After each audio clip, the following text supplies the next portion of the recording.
Om Shanti VCD number 2359 idem Bhopar Maharashtra अव्यक्तवाणी தேதி 23/7/2017 பாப்தாதாவின் கடைசி செய்தி விளக்கம் கொடுக்கப்பட்ட தேதி 27/7/2017 VCD number 2359 place Bhopar अव्यक्तवाणी date 23/7/2017 बाप दादा's last message clarification date 27/7/2017 Om Shanti. Om Shanti. आज की अव्यक्तवाणी இன்றைய அவ்யக்தவாணி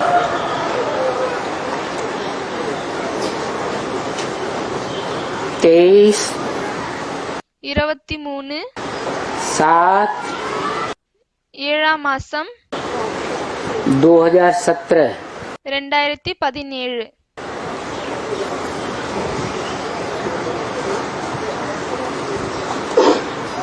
पर्सनली चलाई गई। இது பர்சனலாக நடத்தப்பட்டதாகும்।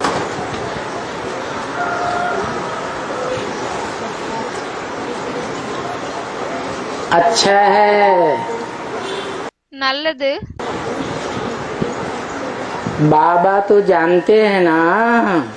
பாபா இதை அறிவார் இல்லையா?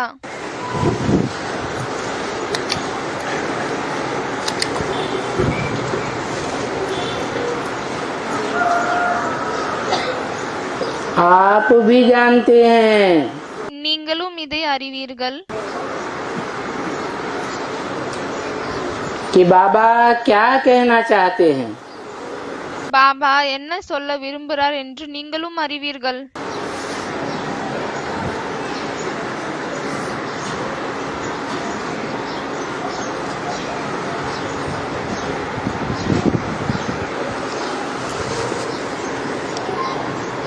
बाबा किसे कहा जाता है।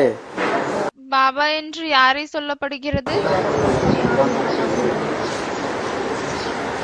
साकार और निराकार के मेल को बाबा कहा जाता है।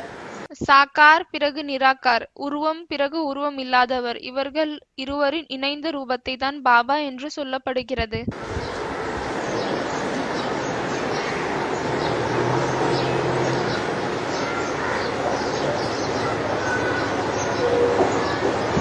तो बाबा जानते हैं। எனவே பாபா இதை அறிவார்।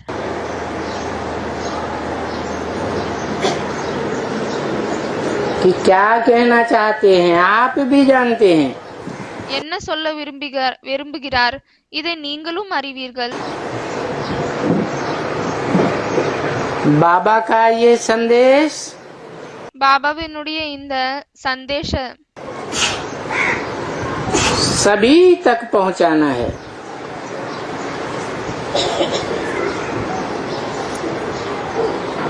அனைவரிடம் கொண்டு சேர்க்கணும்।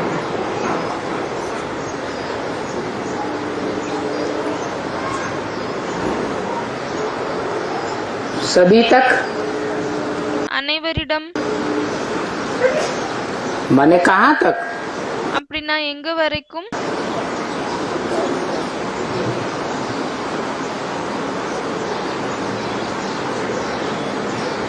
है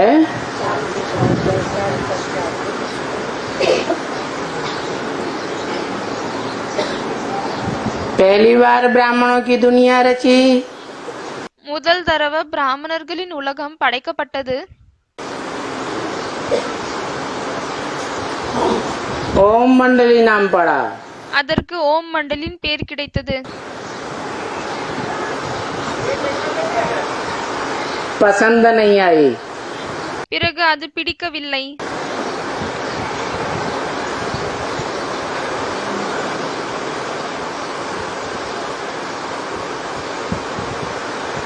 डिसमिस कर दी। அதை அழித்துவிட்டார்।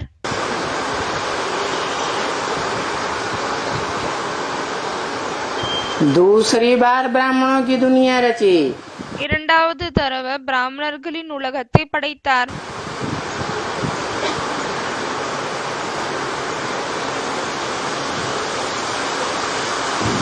तो ब्राह्मणों के संगठन का नाम रखा அந்த பிராமணர்களின் சங்கட்டனின் பெயர் வைத்தார் ब्रह्मा कुमारी ईश्वरी विश्वविद्यालय.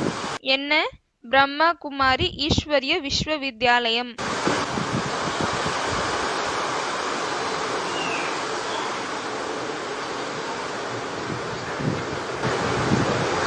जिसके नाम पर யாருடைய பெயரின் அடிப்படையில் ब्रह्मा कुमारी ईश्वरी विश्वविद्यालय नाम रखा பிரம்மா குமாரி ஈஸ்வரிய விஸ்வவித்யாலய் என்ற பெயரை வைத்தாரோ वो नामधारी भी 18 जनवरी सन 69 को அந்த பெயர் கொண்டவரும் 18 ஜனவரி 69வது வருடம் अव्यक्त हो गया. அவ்யக்தமாகி விட்டார். ब्राह्मणों की दुनिया से. பிராமணர்களின் உலகத்தில் இருந்து அவ்யக்தமாகி விட்டார்.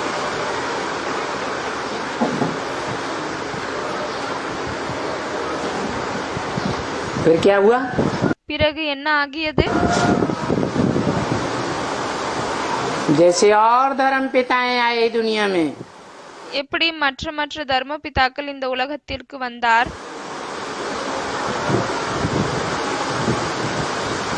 तब तक उनके धर्म संगठन की उन्नति होती रही.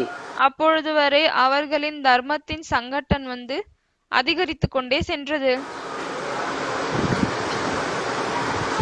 वो धर्म पिताएं चले गए. அந்த தர்ம பிதாக்கள் சென்று விட்டனர். उनके फॉलोअर्स ने பிறகு அவர்களின் ஃபாலோவர்ஸ் उसकी दुर्गति कर दी. அந்த தர்மத்தின் துர்கதி செய்து விட்டனர்.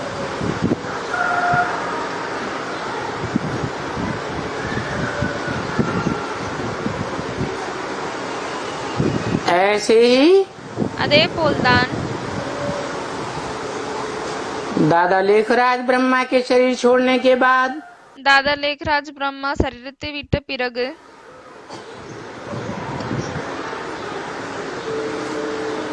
दूसरी रची गई ब्राह्मणों की दुनिया में இரண்டாவது படைக்கப்பட்ட பிராமணர்களின் உலகத்தில் विघटन की शुरुआत हो गई. அழிவின் ஆரம்பம் தொடங்கிவிட்டது.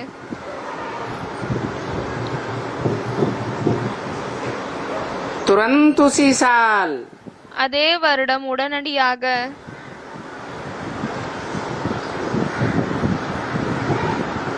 अपने अपने जौन स्थापन कर लिए. தன்னுடைய ஜோன் படைத்துக் கொண்டார்கள். देहधारी धर्म गुरुओं ने தேகதாரி தர்ம குருக்கள் தன்னுடைய ஜோன் படைத்துக் கொண்டார்கள். जौनल इंचार्ज बन के बैठ गए. ஜோனல் இன்சார்ஜாக ஆகிவிட்டு அமர்ந்து விட்டார்கள்.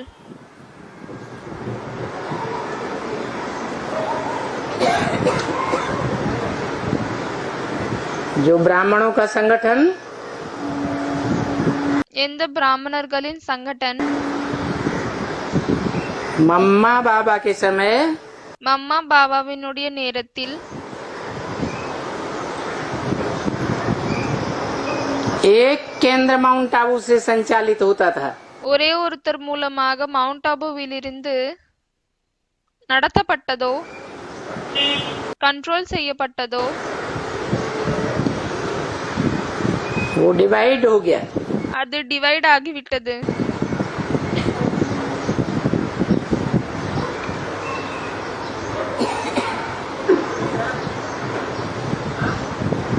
जैसे पहली बार இப்படி முதல் தடவை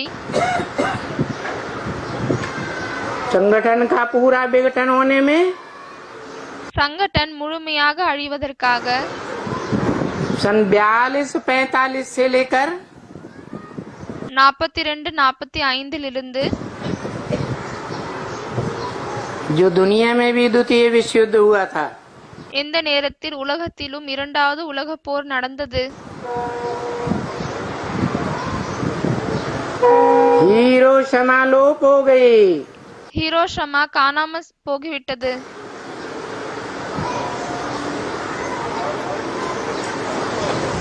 बाबा ने बताई भी दिया था। அப்பொழுது பாபா இதை சொன்னாரு.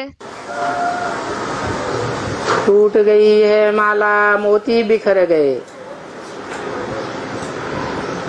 2 दिन रहकर साथ न जाने किधर गए। பாபா 2 வரிகளை சொல்கிறார். டூட் கை மாலா, அதாவது மாலை உடைந்து விட்டது. மோத்தி பிகர் கை தானா, அதாவது அந்த மணிகள் மாலையில் இருக்கக்கூடிய மணிகள் கலைந்து விட்டனர்.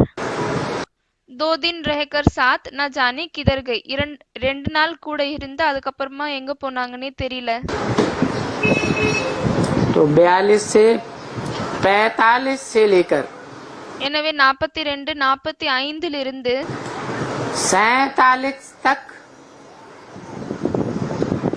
पूरा ही पहला संगठन 46 வரை முழுமையாக முதல் சங்கடன் धराशायी हो गया, தரைமட்டமாகிவிட்டது. ऐसे ही அதே போல்தான் दूसरी बार रचा गया இரண்டாவது முறை படைக்கப்பட்டது ब्राह्मणों का संगठन। பிராமணர்களின் சங்கடன் 18 जनवरी सन 69 से विघटन होते होते 18 ஜனவரி 69 இருந்து அழிவு தொடங்கி 1976 तक पूरा ही विघटित हो गया, 76 வரை முழுமையாக அழிந்துவிட்டது. जिसका इशारा भी मुरली में दे दिया था। இதற்காக முரளியிலும் சைகை கொடுத்து விட்டாரு. 10 साल पहले 1966 में 10 வருடங்களுக்கு முன்னால் 66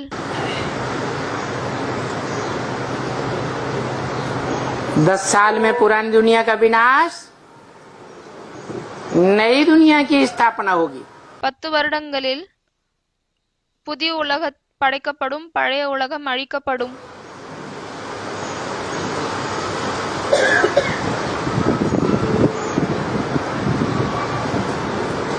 लक्ष्मी नारायण का जन्म होगा, லக்ஷ்மி நாராயணனுடைய பிறப்பு ஏற்படும்.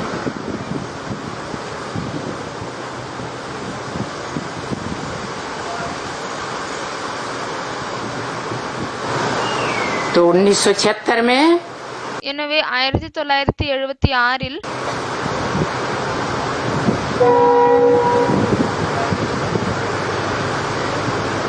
पुराने ब्राह्मण के பழைய பிராமணர்களின் दुनिया का विनाश हुआ, உலகம் அழிக்கப்பட்டது. और नई ब्राह्मणों की दुनिया பிறகு புதிய பிராமணர்களின் உலகம், जिसे एडवांस ब्राह्मणों की दुनिया कहें, எதை அட்வான்ஸ் பிராமணர்களின் உலகம் என்று சொல்லப்படுகிறதோ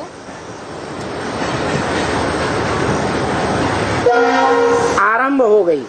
அது தொடங்கிவிட்டது, ஆரம்பமாகிவிட்டது. जिसके द्वारा आरंभ हो गई, யார் மூலமாக தொடங்கப்பட்டதோ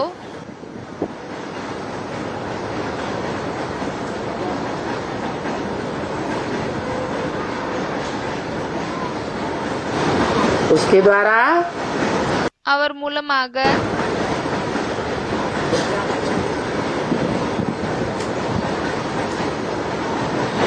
ब्राह्मणों की नई दुनिया एडवांस पार्टी का பிராமணர்களின் புதிய உலகம், அட்வான்ஸ் பார்ட்டினுடைய உலகம் आरंभ हुआ। ஆரம்பமாகியது.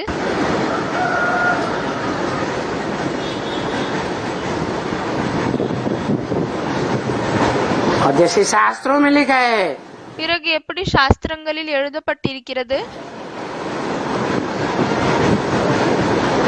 ब्रह्मा द्वारा பிரம்மாவின் மூலமாக 3 बार दुनिया रची गई। மூன்று தடவை உலகம் படைக்கப்பட்டது. तीनों बार पसंद नहीं आई, மூன்று தடவையும் அது பிடிக்கவில்லை.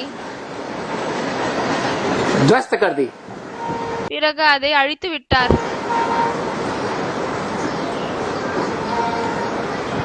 ये तीसरा एडवांस पार्टी का संगठन उठा. பிறகு இது மூன்றாவது அட்வான்ஸ் பார்ட்டினுடைய சங்கடன் எழும்பியது.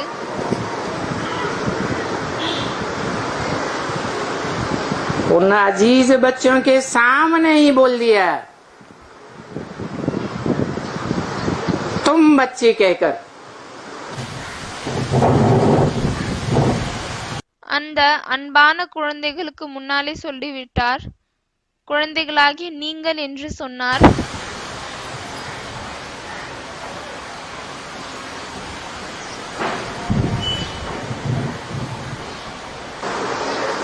चालीस से 50 वर्ष के अंदर 40 50 வருடங்களுக்குள்ள तमो प्रधान से सतो प्रधान बन जाएंगे. தமோ பிரதானத்திலிருந்து சத்தோ பிரதானமாக ஆகிவிடுவீர்கள்.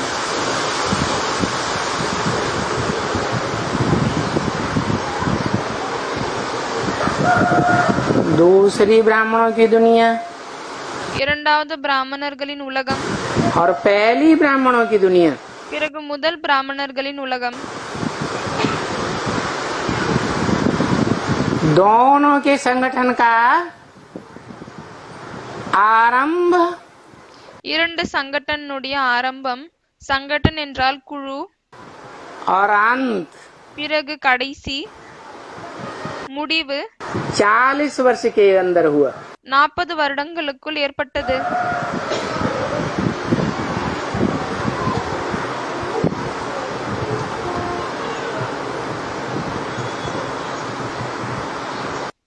அதாவது பிராமணர்களின் முதல் சங்கடன், பிறகு இரண்டாவது சங்கடனின் ஆரம்பம், பிறகு முடிவு 40 வருடங்களுக்குள் நடந்தது.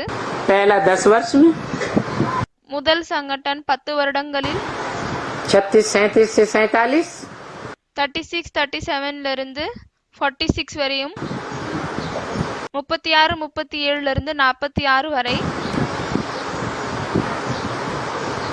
और दूसरा 47 से लेकर 76 77 77 को संपूर्णता वर्ष कहा. பிறகு இரண்டாவது 47 இருந்து 76 77 வரை. 77 சம்பூர்ணதா ஆண்டு என்று சொல்லப்பட்டிருக்கிறது. जिसका 76 में बाप का प्रत्यक्षता वर्ष मनाया गया. எதற்காக 76 தந்தையின் வெளித்தோன்று வருடம் என்று கொண்டாடினார்கள்?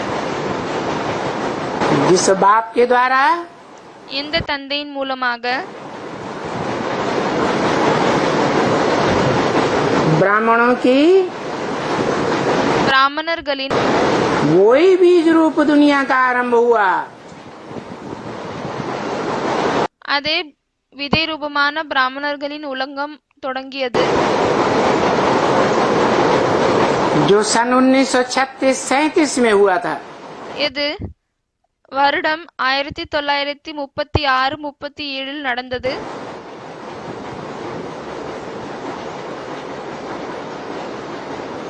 यहाँ भी 40 वर्ष का समय दिया हुआ है. இங்கேயும் 40 வருடத்திற்கான நேரம் கொடுத்திருக்கிறார். 76-77 से लेकर 76 77 இருந்து 2017-2018 2017 2018 இது மூன்றாவது உலகத்தின் நேரம்.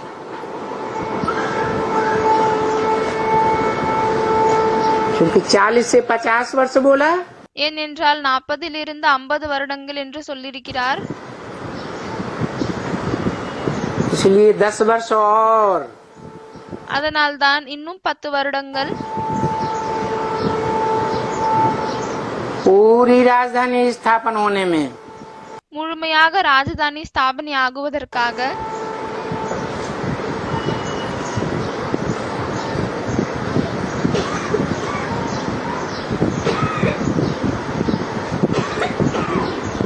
परंतु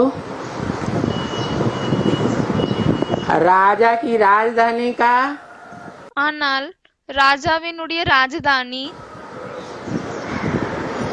फाउंडेशन तो ஃபவுண்டேஷன் என்பது एक के द्वारा ही पड़ता है। ஒருவர் மூலமாக தான் போடப்படுகிறது. और ये तो பிறகு இது दुनिया की सबसे सशक्त अव्वल नंबर की राजधानी स्थापन होने जा रही है।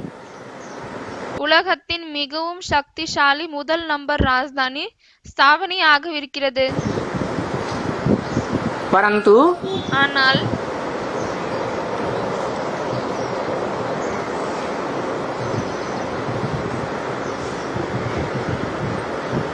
जिसे एक सत्य का सत्संग कहा जाता है, எந்த ஒருவரின் சத்த சங்கம் என்று சொல்லப்படுகிறதோ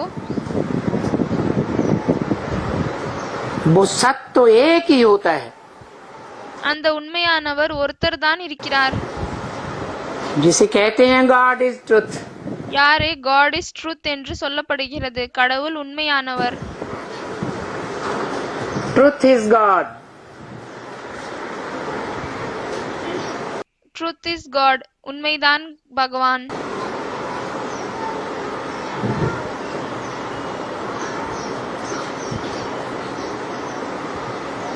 जो दुनिया में सच्चा बादशाह कहा जाता है, யாரே உலகத்தின் உண்மையான பாத்ஷா என்று சொல்லப்படுகிறது. உண்மையான எஜமானர். मुसलमान लोग तारीफ करते हैं उस धर्म की। முஸ்லிம் தர்மத்தை சேர்ந்தவர்கள் அந்த தர்மத்திற்கு மகிமை செய்கிறார்கள்.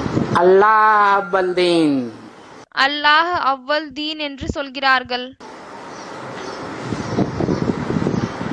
अल्लाह ने आकर அல்லாஹ் வந்துவிட்டு, அல்லாஹ் என்றால் கடவுள் வந்துவிட்டு अव्वल नंबर दीन अर्थात धर्म की स्थापना की। முதல் நம்பர் தீன் அதாவது முதல் நம்பர் தர்மத்தை படைத்தார்.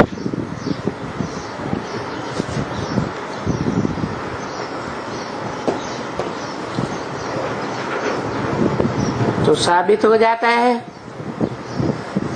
எனவே இதன் மூலமாக நிரூபணமாகுகிறது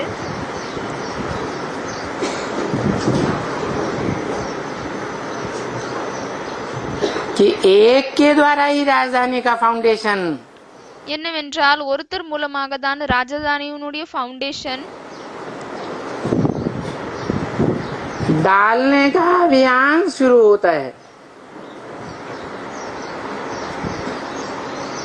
போடக்கூடிய வேலை தொடங்குகிறது. और जो राजा की धारणा शक्ति रूपी राजधानी तैयार होने जा रही है, பிறகு எது ராஜாவினுடைய தாரண சக்தியாக இருக்கக்கூடிய ராஜதானி ஸ்தாபனையாகவிருக்கிறதோ उसका रूप तो छोटा ही होगा। அதனுடைய ரூபம் சிறியதாக தான் இருக்கும். जैसे बीज छोटा होता है, எப்படி விதை சிறியதாக இருக்கிறது, परंतु राजधानी में तो सब तरह के चाहिए ना।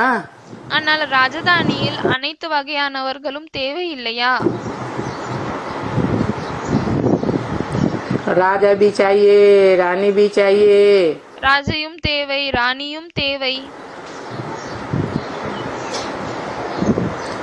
राज्य अधिकारी भी चाहिए, ராஜ்ய அதிகாரிகளும் வேண்டும்,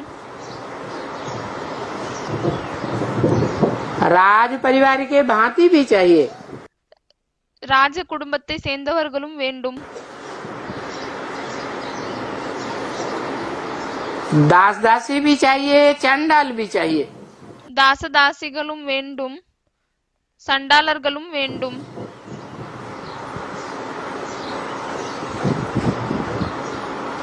तो संपन्न राजधानी कही जाती है। எனவே அதை தான் சம்பன்னமான ராஜதானி என்று சொல்லப்படுகிறது.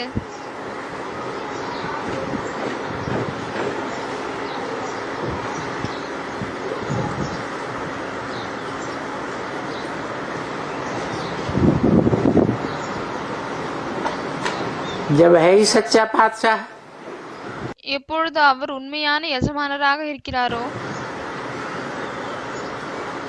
जिसका जन्म भी बताई दिया है सन 76 में, யாருடைய பிறப்பு 76 ஏற்பட்டது என்றும் சொல்லிவிட்டார்.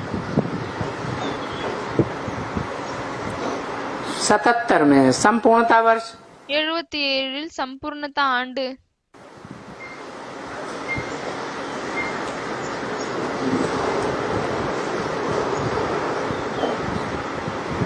तो मन बुद्धि के अंदर எனவே மனம் புத்தியிற்குள்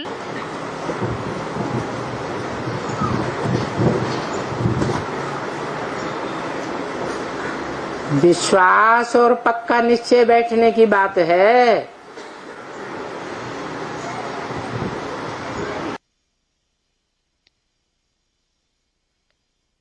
விஸ்வாஸ் நம்பிக்கை, பிறகு பக்காவான நிச்சயம் அமர வேண்டிய விஷயமாகும். दुनिया में भी कोई परिवार बनता है உலகத்திலும் ஏதாவது குடும்பம் உருவாகுகிறது. तो एक बीज रूप बाप से बनता है। அப்பொழுது ஒரே ஒரு விதிரூபமான தந்தையின் மூலமாக தான் உருவாகுகிறது. प्रवृत्ति मार्ग का बीज है तो द्विदल होते हैं। பிரவிற்த்தி மார்க்கம் இல்லற மார்க்கத்தை சேர்ந்த விதையாக இருந்தால் அதில் 2 பாகம் இருக்கும்.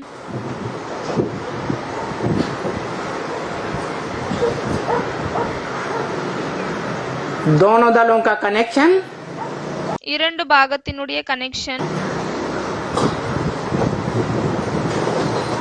एक बिंदु से होता है। ஒரே ஒரு பிந்துவோடு தான் இருக்கிறது.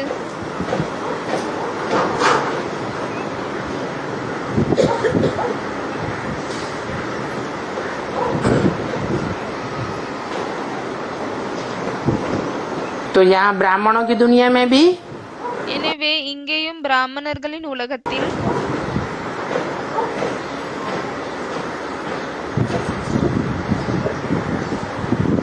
जैसे 76 में टू लेट का बोर्ड लगा, எப்படி 76ல டூ லேட்கான போர்டு வந்து போடப்பட்டதோ,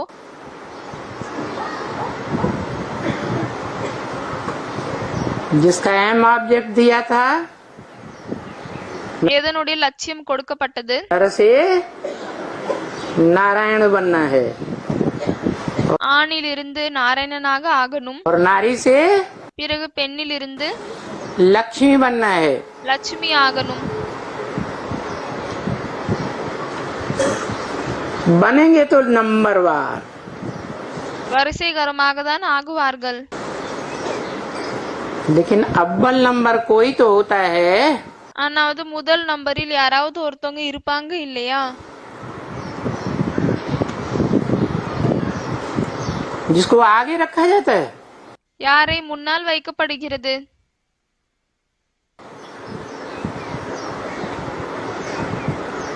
जो अव्वल नंबर है எனவே யாரு முதல் நம்பரில் இருக்கிறாங்களோ उसको कहा जाता है अलफ। அவரை அலஃப் என்று சொல்லப்படுகிறது. खड़ा रहने वाला पुरुषार्थ में। புருஷார்த்தத்தில் நின்று கொண்டு இருக்கக்கூடியவர்.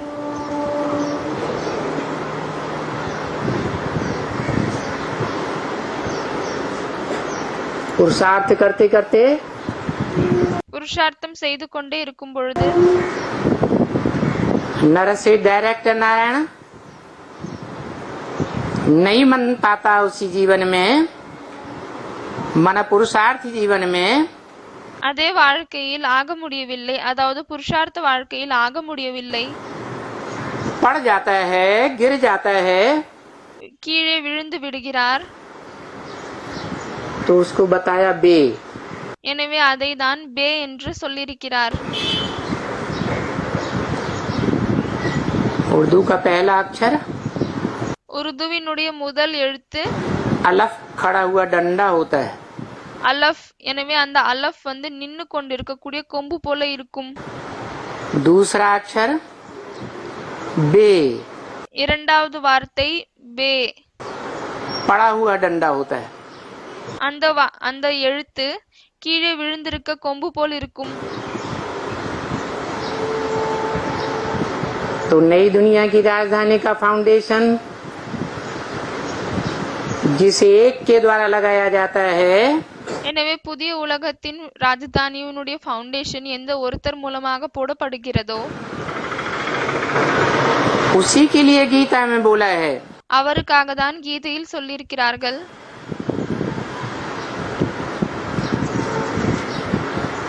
नासतो विद्यते भावो ना भावो विद्यते सतः. நாசத்தோ வித்யதே பாவோ நா பாவோ வித்யதே சதஹ. जो सत्य होता है அதனுடைய அர்த்தம் என்னவென்றால் எது உண்மையாக இருக்கிறதோ, सच्चा होता है, உண்மையானவராக இருக்கிறாரோ उसका इस दुनिया में अभाव नहीं है, இந்த உலகத்தில் அது அழிய முடியாது, कभी खत्म नहीं होता. எப்பொழுதும் அது முடியாது. वो आत्मा அந்த ஆத்மா ऑलराउंड पार्टधारी है. ஆல்ரவுண்ட் பார்ட் பண்ணக்கூடியவராக இருக்கிறாரு. जो शास्त्रों में भी मानी गई है. எதை சாஸ்திரங்களிலும் ஏற்றுக்கொள்ளப்பட்டிருக்கிறது.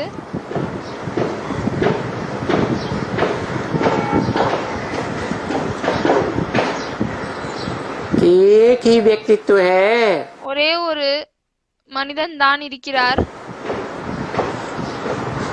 33 करोड़ देवताओं के बीच. 33 கோடி தேவதைகளுக்கு நடுவில், जिसे आदि देव कहा जाता है. யாரை ஆதிதேவ என்று சொல்லப்படுகிறதோ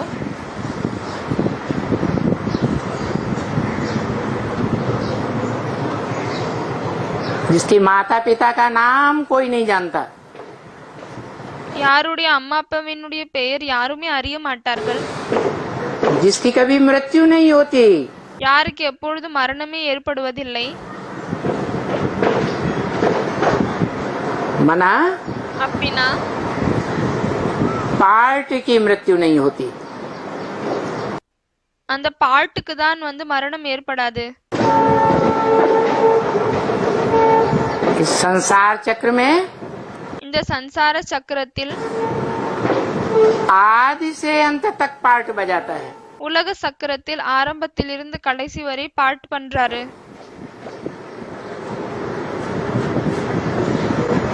एक सेकंड का भी अंतर नहीं पड़ सकता. ஒரே ஒரு செகண்டுக்காகவும் வித்தியாசம் ஏற்பட முடியாது.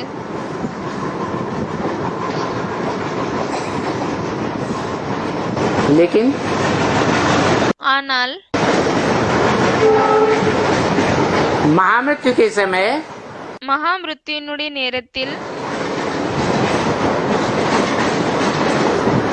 सभी मनुष्य आत्माओं को तो அனைத்து மனித ஆத்மாக்களுக்கு अपना अपना शरीर छोड़कर தன்னுடைய உடலை விட்டுவிட்டு आत्मलोक में जाना लाजमी है. கண்டிப்பாக ஆத்மா லோகத்துக்கு போகிதான் ஆகணும்.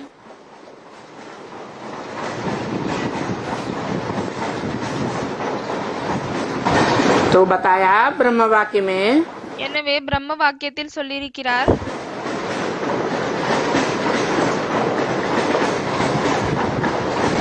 जिस ब्रह्मा का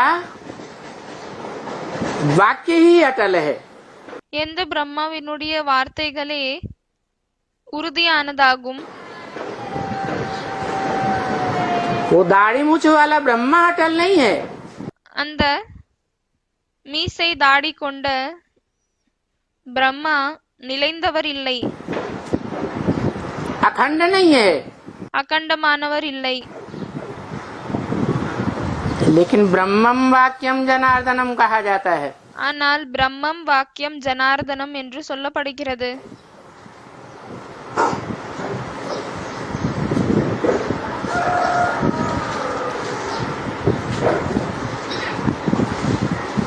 वो वाक्य अटल हैं. அந்த வாக்கியங்கள் அந்த சொற்கள் உறுதியானதாகும்.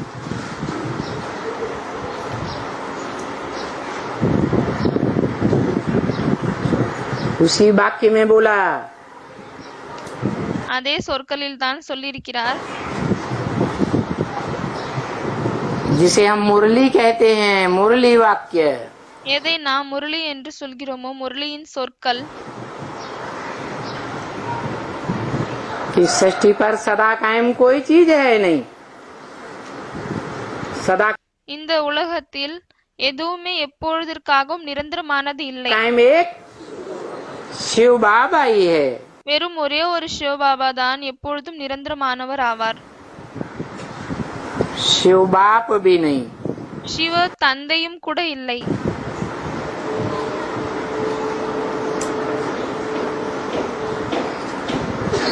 क्योंकि शिव बाप ஏனென்றால் சிவ தந்தை बिंदी का ही नाम है, புள்ளியினுடைய பெயர் ஆகும். जिसे हम आत्मा निराकार बिंदी, எப்படி நம்ம ஆத்மாக்கள் உருவம் இல்லாத புள்ளிகள் ஆவோம். हम निराकार बिंदी, आत्माओं का बाप भी बिंदी எனவே நம்ம निराकार। உருவம் இல்லாத ஆத்மாக்கள் புள்ளிகளின் தந்தை, அவரும் உருவம் இல்லாதவர் ஆவார். उसको साकार शरीर होता ही नहीं, அவருக்கு சாக்கார உடல் என்பது இருப்பதில்லை. इसलिए वो सिर्फ बाप है। அதனால் அவர் வெறும் தந்தை ஆவார். हम बिंदु बिंदु आत्मा रूपी भाई भाइयों का நாம் புள்ளி புள்ளி ஆத்மாக்களின் சகோதரர்களின் அவர் தந்தை ஆவார்.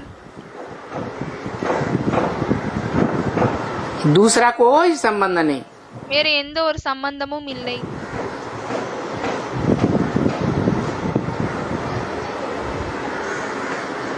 जिस पराये तन में मुकर्रर रूप से प्रवेश करता है, इसलिए पराया भी नहीं कह सकते।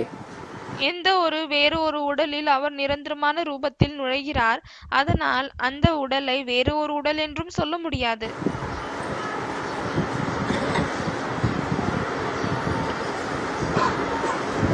जिसमें अपनत्व पैदा होता है,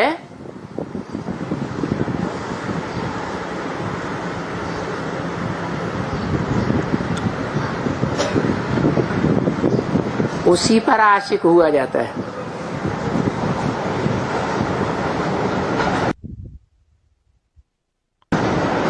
யாரு தன்னுடையவர்களாக தென்படுகிறார்களோ அவர்களின் மீதுதான் அன்பு செய்யப்படுகிறது.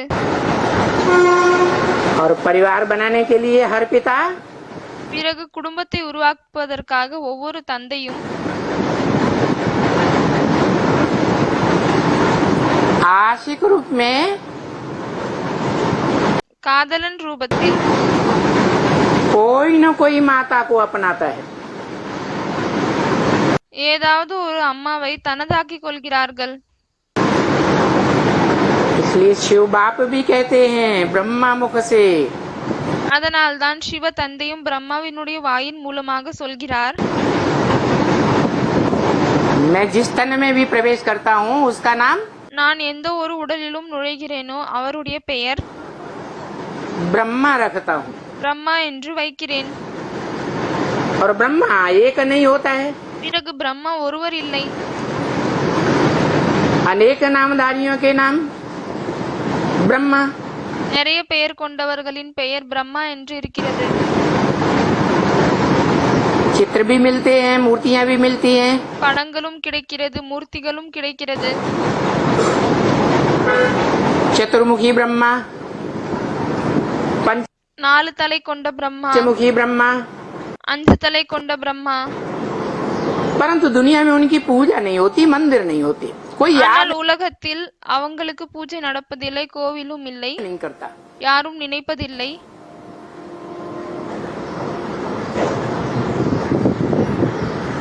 जिस अव्वल नंबर ब्रह्मा के लिए எந்த முதல் நம்பர் பிரம்மாவிற்காக शास्त्रों में भी गायन है, சாஸ்திரங்களிலும் பாடப்பட்டிருக்கிறது, गुरुरु ब्रह्मा गुरुरु विष्णु गुरुरु देवो महेश्वर, குருர் பிரம்மா, குருர் விஷ்ணு, குருர் தேவோ மகேஸ்வர, गुरु साक्षात परम ब्रह्म। குரு சாக்ஷாத் பரம் பிரம்ம, जो ब्रह्मा जो अम्मा எந்த பிரம்மா எந்த அம்மா परे ते परे है, உயர்ந்ததிலும் உயர்ந்தவர் அப்பாற்பட்டவர் ஆவார். जिससे परे कोई अम्मा नहीं. யாரை விட உயர்ந்தவர் வேறு எந்த ஒரு அம்மாவும் இல்லை. और वो अम्मा भी பிறகு அந்த அம்மாவும் கூட जैसे माताओं की आदत होती है, எப்படி அம்மாக்களுக்கு ஒரு பழக்கம் இருக்கிறது.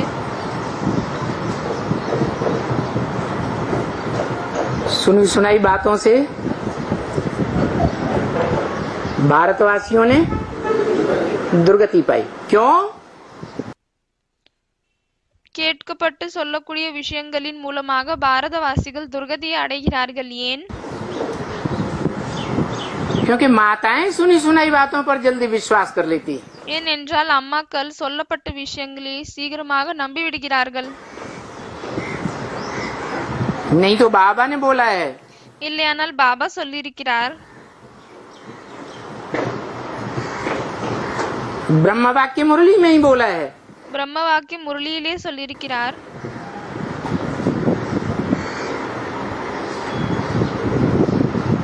तुम बच्चों को குழந்தைகளாகி உங்களுக்கு एक से सुनना है, ஒருத்தர் மூலமாக தான் கேட்கணும். अनेकों से सुना நிறைய பேர் மூலமாக கேட்டால் तो विविचारी ज्ञान हो जाएगा. விபச்சார ஞானமாகிவிடும். शूटिंग पीरियड में भी विचारी ज्ञान हो जाएगा. ஷூட்டிங் பீரியடிலும் விபச்சார ஞானமாகிவிடும். तो 5000 वर्ष के ब्रॉड ड्रामा में भी எனவே 5000 வருடங்களின் பிராட் டிராமாவிலும் है. वो आत्माएं அந்த ஆத்மாக்கள் विविचारी ज्ञान धारण कर लेंगी, जो விபச்சார ஞானத்தை தாரணை செய்து விடுவார்கள். हिस्ट्री में प्रसिद्ध है. எது ஹிஸ்டரியில ஃபேமஸ் ஆக இருக்கிறது. कि भारत जो मातृ देश कहा जाता है, பாரதம் எதை மதர்லேண்ட் என்று சொல்லப்படுகிறதோ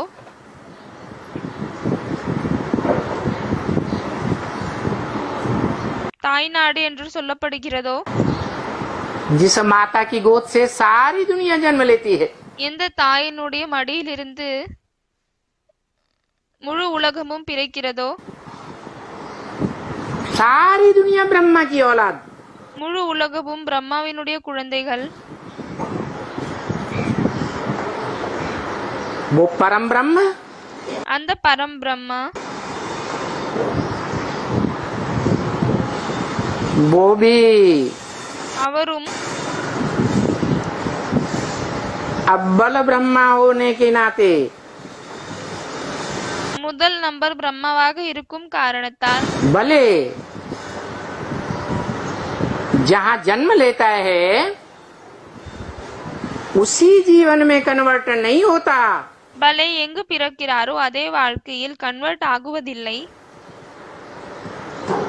लेकिन ஆனால் माता में एक बहुत बड़ी कमी होती है. அம்மாவில் ஒரு மிக பெரிய குறை இருக்கிறது. क्या? என்ன? मोह की भारी कमी होती है. பற்றின் மிகவும் அதிகமான அதன் மூலமாக குறை जो ஏற்படுகிறது. बोला, எதற்காக சொல்லியிருக்கிறார்? माताओं का अगर मोह पर विजय हो जाए ஒருவேளை அம்மாக்களுக்கு பற்றின் மேல் வெற்றி அடைந்து விட்டால் तो समझो पास हो गई. அப்பொழுது பாஸ் ஆகிவிட்டார்கள் என்று புரிந்து கொள்ளுங்கள். लेकिन नाम ही है भारत माता. ஆனால் பெயரே பாரத மாதா என்று இருக்கிறது. काम ही है उनका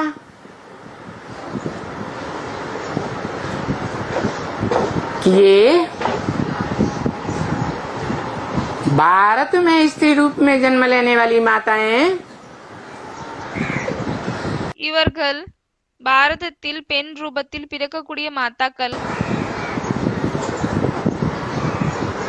और उनके प्रभाव में आने वाले बच्चे பிறகு அவர்களின் தொடர்பில் வரக்கூடிய குழந்தைகள் 2500 वर्ष की हिस्ट्री में 2500 வருடங்களின் ஹிஸ்டரியில் टाइम टू टाइम जो जो धर्म पिताएं आते गए, நேரத்துக்கு நேரம் ஒவ்வொரு தர்ம பிதாக்கள் வந்து கொண்டே இருந்தார்கள். उनके बरगलावे में आ गई. அவர்களின் பிரபாவத்தில் வந்துவிட்டனர். कन्वर्ट हो गई. கன்வெர்ட் ஆகிவிட்டனர். उन देहधारी गुरुओं को अपना सब कुछ मान लिया. அந்த தேகதாரி தர்ம குருகள் தன்னுடைய அனைத்து என்று புரிந்து கொண்டார்கள், ஏற்றுக்கொண்டார்கள். कोई दूसरे धर्म की आत्माएं எந்த ஒரு மற்ற தர்மத்தினுடைய ஆத்மாவும் जो डायरेक्ट धर्म पिता के पीछे पीछे उतरती हैं, யார் டைரக்டாக தர்ம பிதாக்களுக்கு பின்னாலே இறங்குகிறார்கள், वो कभी भी दूसरे धर्म में कन्वर्ट नहीं होती. அவர்கள் ஒருபொழுதும் மற்ற தர்மத்தில் கன்வெர்ட் ஆகுவதில்லை. दूसरे धर्म का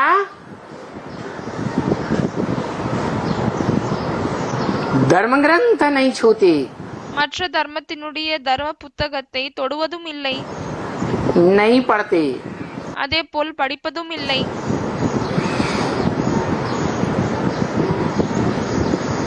ये भारत देश ही है. இது வெறும் பாரத தேசம் மட்டும்தான் இருக்கிறது. भारत वर्ष के ये भारतवासी ही हैं இந்த பாரத நாட்டை சேர்ந்த பாரத மக்கள் தான் இப்படி இருக்கிறார்கள். जो अपने धर्म पिता को भूल जाते, யார் தன்னுடைய தர்ம பிதாவை மறந்து விடுகிறார்கள்,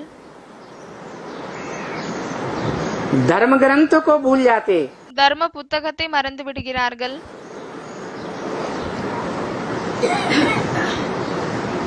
अपने धर्म के मर्म को भूल जाते. தன்னுடைய தர்மத்தினுடைய ரகசியத்தையும் மறந்து விடுகிறார்கள். जो गीता में लिखा है, இது கீதையில் எழுதப்பட்டிருக்கிறது. स्वधर्मे निधनम से परधर्मो भयावह. ஸ்வதர்மே நிதனம் ஸ்ரேய பரதர்மோ பயாவஹ. यही कारण है कि कलयुग के आखिरी जन्मों में இதுதான் காரணம் ஆகுகிறது கலியுகத்தின் கடைசி ஜென்மங்களில், आखिरी शतक में கடைசி வருடத்தில் पूरे विधर्मियों के विदेशियों के अधीन हो जाते हैं. முழுமையாக விதேசி விதர்மிகளின் கண்ட்ரோலில் வந்து விடுகிறார்கள். आधीनता से छूटते भी हैं, அவர்களின் கண்ட்ரோலில் இருந்து சுதந்திரம் ஆகுகிறார்கள். तो आधीनता के इतने आदी हो जाते हैं ஆனால் அந்த கண்ட்ரோலிற்கு இவ்வளவு பழக்கமாகி விடுகிறார்கள் कि वो ही विदेशी शिक्षा अपनाते हैं. அதே வெளிநாட்டு படிப்பை தான் தன்னதாக்கிக் கொள்கிறார்கள். जो विदेशी दे गए, எதை அந்த வெளிநாட்டை சேர்ந்தவர்கள் கொடுத்துவிட்டு சென்றார்களோ அதே படிப்பை தான் தனதாக்கிக் கொள்கிறார்கள். वो ही पहनावा अपनाने लगते, वो ही खान पान, அதே ஆடைகளை தான் தனதாக்கிக் கொள்கிறார்கள். அதே சாப்பாடு பழக்கம்தான், वो ही रहन सहन, அதே பழக்க வழக்கங்கள் தான். अपना सब कुछ भूल जाते. தனது அனைத்தையும் மறந்து விடுகிறார்கள். जो विदेशियों ने देन दी है, எது வெளிநாட்டை சேர்ந்தவர்கள் கொடுத்திருக்கிறார்களோ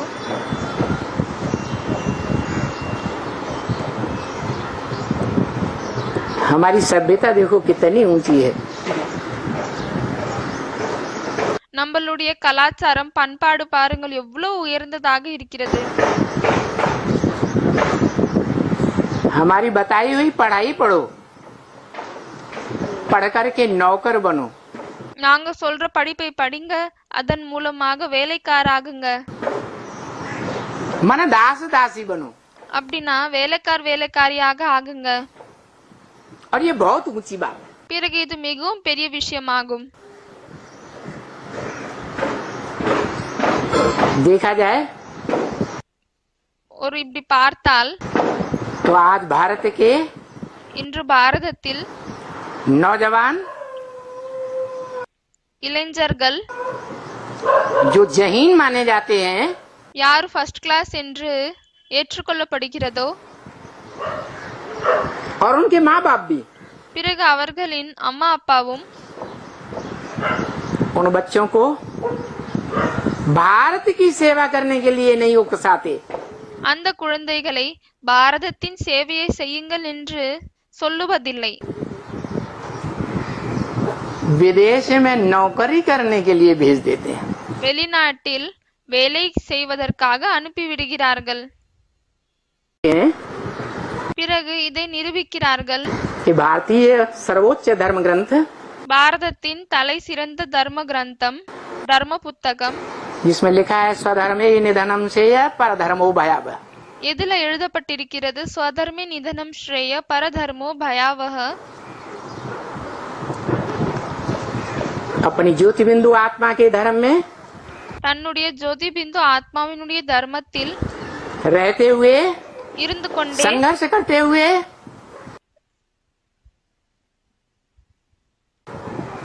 शरीर से मर जाना भी अच्छा है। உடலில் இருந்து இருந்து விடுவதே நல்லதுதான். जो महाराष्ट्र में खास எதற்காக மகாராஷ்டிராவில் விசேஷமாக शिवाजी का नारा था, சிவாஜியின் ஸ்லோகமாக இருந்தது, देहम वा पातयामि, தேகம் வா பாத்தயாமி कार्यम वा साधयाम। காரியம் வா சாதயாமி. कौन सा कार्य? இதனுடைய அர்த்தம் என்னவென்றால், தேகம் பலே இல்லாமல் போகினாலும் கூட காரியத்தை கண்டிப்பாக சாதித்து காமிப்போம். எனவே பாபா கேட்கிறார், என்ன காரியம்? जो सारी मनुष्य सृष्टि के बाप का कार्य है। எது முழு மனித சிருஷ்டியினுடைய தந்தையினுடைய வேலையாகும். श्रेष्ठ ते श्रेष्ठ धर्म और श्रेष्ठ ते श्रेष्ठ राज्य की स्थापना। சிரேஷ்டமான தர்மம், பிறகு சிரேஷ்டமான ராஜ்யத்தின் படைப்பு. जो कभी कोई के अधीन न हो, யார் எப்பொழுதும் யாருடைய கண்ட்ரோலிலும் போகுவதில்லை. ऐसी स्थापना करनी है। இப்படிப்பட்ட ஸ்தாபனையை செய்ய வேண்டும். लेकिन ஆனால் ऐसा लक्ष्य लेने वाले இப்படிப்பட்ட லட்சியத்தை எடுக்கக்கூடியவர்கள் 5 पांडव 5 பஞ்ச பாண்டவர்கள் संसार रूपी जंगल में लोप हो गए। உலக ரூபமான காடில் காணாமல் போகிவிட்டார்கள்.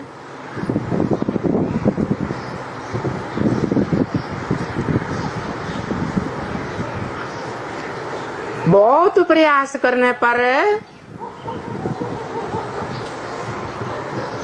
மிகவும் அதிகமாக முயற்சி செய்த பிறகு कलयुग के अंत में अगर कहीं मिलते भी हैं, கலியுகத்தின் கடைசியில் ஒருவேளை எங்கேயாவது கிடைத்தாலும்,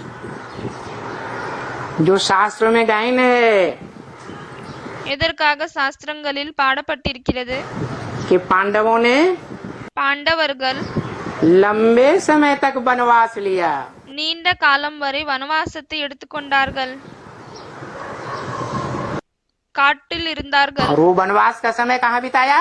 பிறகு அந்த காட்டில் இருக்கக்கூடிய நேரத்தை எங்கு இருந்தார்கள்? है काम्पिल्य नगर में।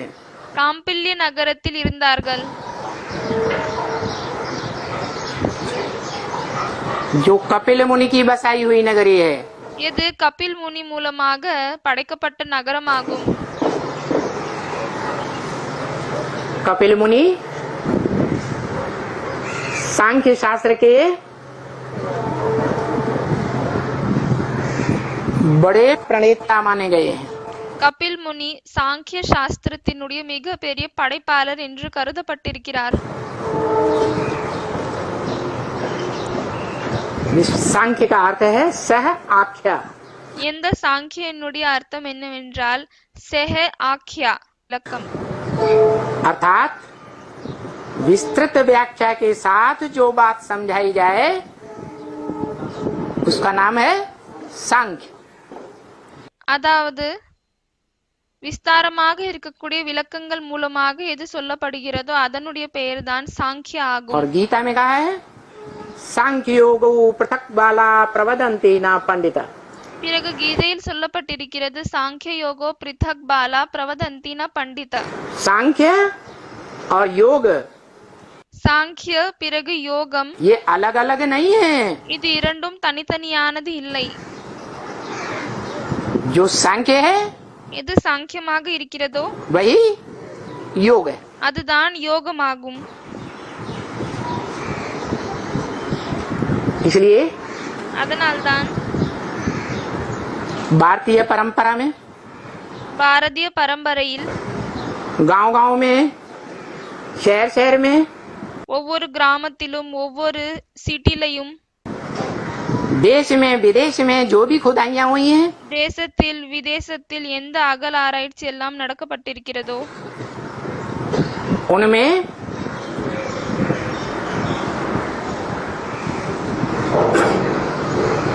सांख्य அதுல சாங்கிய अर्थात அப்படின்னா कोई बात की गहराई तक जाना, ஏதாவது ஒரு விஷயத்தினுடைய ஆழத்திற்கு செல்வது,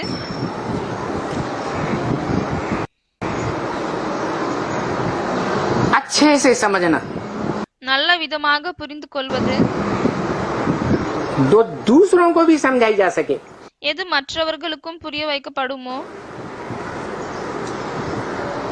कोई कितना भी प्रश्न उत्तर करे, யார் எவ்வளவு கேள்வி கேட்டாலும் சரி,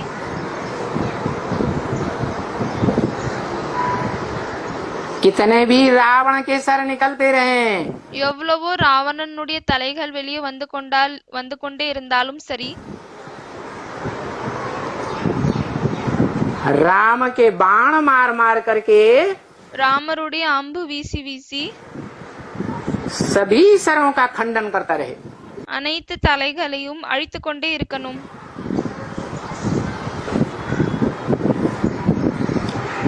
अंत तक खंडन करता रहे, கடைசி வரை அழித்து கொண்டே இருக்கணும். जब तक कि எப்பொழுது வரை?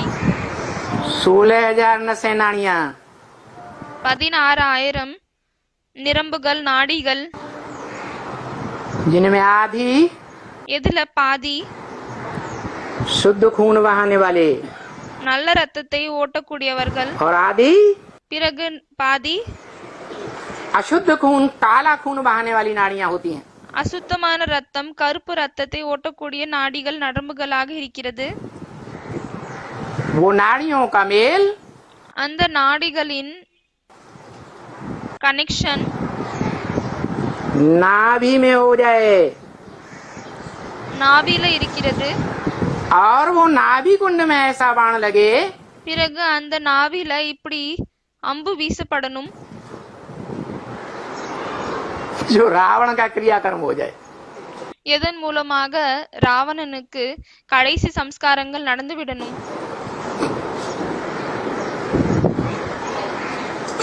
16,000 नसेनानियां कौन है? 16,000 நரம்புகள் நாடிகள் யாரு? वेद ज्ञान की भाषा में எல்லைக்கு அப்பாற்பட்ட ஞானத்தின் மொழியில் आधी रुद्रमाला आधी विजयमाला। பாதி ருத்ரமணி மாலைகள், பிறகு பாதி விஜயமணி மாலைகள். विजयमाला है शुद्ध खून बहाने वाली और रुद्रमाला है अशुद्ध खून बहाने वाली। விஜயமாலா சுத்தமான ரத்தத்தை ஓட வைக்கக்கூடியவர்கள், பிறகு ருத்ரமணி மாலைகள் அசுத்தமான ரத்தத்தை ஓட வைக்கக்கூடியவர்கள். काला खून बहाने वाली கருப்பு ரத்தத்தை ஓட்டக்கூடியவர்கள்.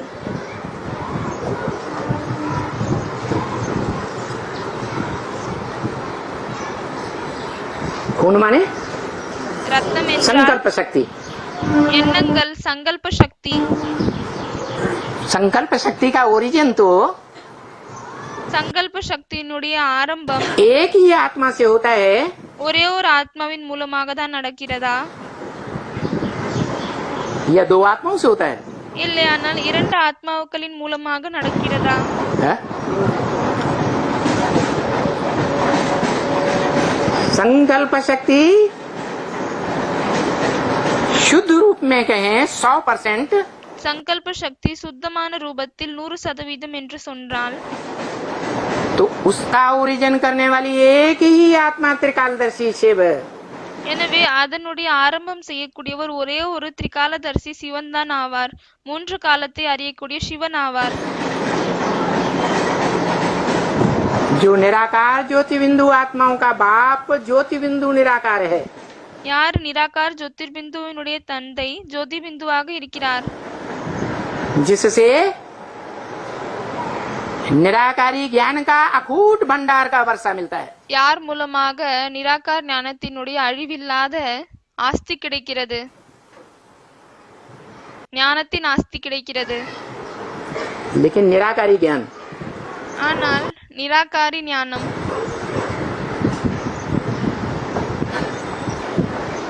जिसे हम थ्योरी कहते हैं, எதை நாம் தியோரி என்று சொல்றோம்,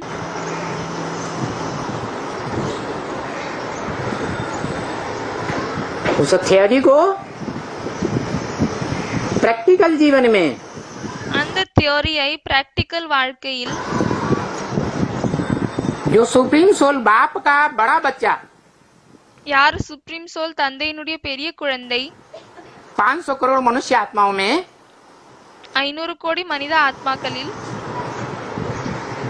कोई बड़ा बच्चा भी होगा, யாராவது ஒருத்தவங்க பெரிய குழந்தையாகவும் இருப்பாரு. जो 500-700 करोड़ मनुष्यों का पिता कहा जाता है। யாரை 500-700 கோடி ஆத்மாக்களின் தந்தை என்று சொல்லப்படுகிறது. सभी धर्म पिताएं उसे मानते तो हैं, அனைத்து தர்ம பிதாக்களும் அவரை ஏற்றுக்கொள்கிறார்கள். ஆடம், ஆதம், आदम, आदिदेव, आदिनाथ, ஆதிதேவ், ஆதிநாத்.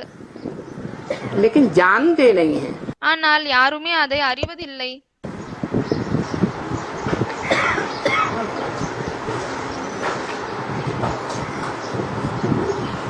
उसकी जीवन कहानी को सब भूले हुए हैं। அவருடைய வாழ்க்கை வரலாறை அனைவரும் மறந்து விட்டார்கள். अपनी अपनी जीवन कहानी जानते हैं, தன்னுடைய வாழ்க்கை வரலாறை அறிவார்கள். उनके फॉलोअर्स जानते हैं, அவர்களுடைய ஃபாலோவர்ஸ் இதை அறிவார்கள். लेकिन जो अनादि व्यक्तित्व है, ஆனால் யார் ஆரம்பத்திலே இருக்கக்கூடிய மனிதராக இருக்கிறாரோ उसकी जीवन कहानी को सब भूले हुए हैं। அவருடைய வாழ்க்கை வரலாறை அனைவரும் மறந்து இருக்கிறார்கள். जो ब्रह्म वाक्यों में बार बार बताई गई, எது பிரம்ம வாக்கியத்தில் அடிக்கடி சொல்லப்பட்டிருக்கிறது,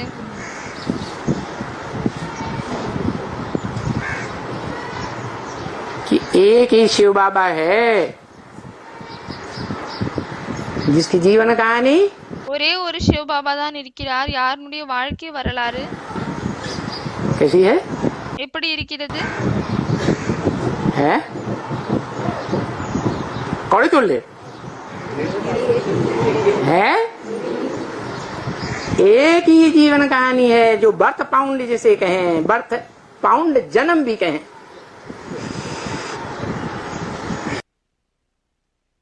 சோழிக்கு சமமாக இருக்கிறதா? இல்லை, அவருடைய வாழ்க்கையின் வரலாறு வர்த்த பவுண்ட் ஆகும். அதாவது ஒரு பவுண்டுக்கு தகுதியானதாகும். हीरे जैसा जन्म, வைரத்திற்கு போல சமமான பிறப்பு. परंतु वो हीरा ஆனால் அந்த வைரம் जो सोमनाथ के मंदिर में எதை சோமநாத் கோவிலில் पत्थर के रूप में जड़ा हुआ था, கல்லு ரூபத்தில் இருந்ததோ वो पत्थर बुद्धि शिव नहीं है। அந்த கல்லு புத்தி சிவன் இல்லை.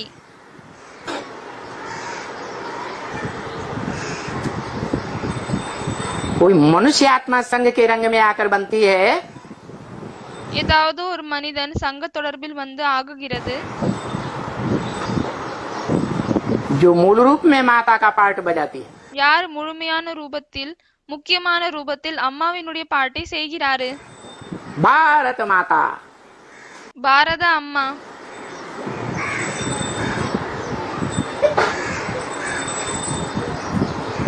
जिसके दो रूप हैं।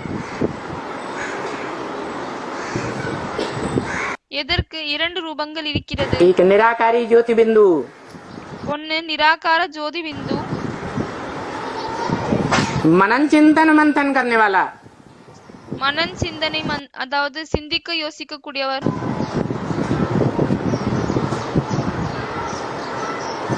एक साकार चोला, ஒன்னு வந்து சாகார உடல்,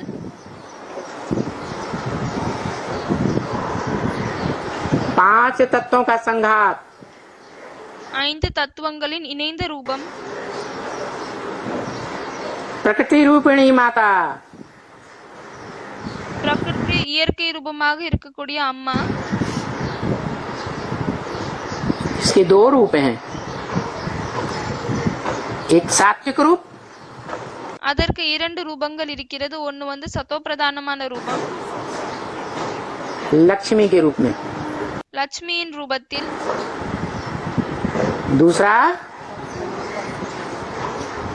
तामसी रूप भी बनता है, இன்னும் ஒன்று தமோ பிரதானமான ரூபமாகவும் இருக்கிறது. जो सिर्फ भारत माता नहीं कहा जाता, யாரை வெறும் பாரத அம்மா மற்றும் சொல்லப்படாது, जगत माता कही जाती है, ஆனால் உலகத்திற்கே அம்மா என்று சொல்லப்படுகிறது. जगदम्बा। ஜெகதம்பாள். दोनों का मेल महालक्ष्मी कहा जाता है। இருவரின் இணைந்த ரூபம் மகாலட்சுமி என்று சொல்லப்படுகிறது. परंतु दोनों ही साकार रूप में ஆனால் இருவரும் சாகார ரூபத்தில்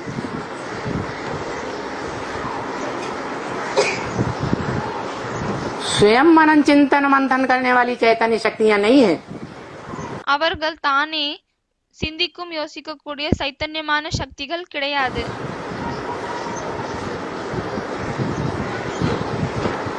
इसलिए पानी की गंगाएं हैं, அதனால்தான் அவர்கள் தண்ணீனுடைய கங்கைகள் ஆவார்கள்.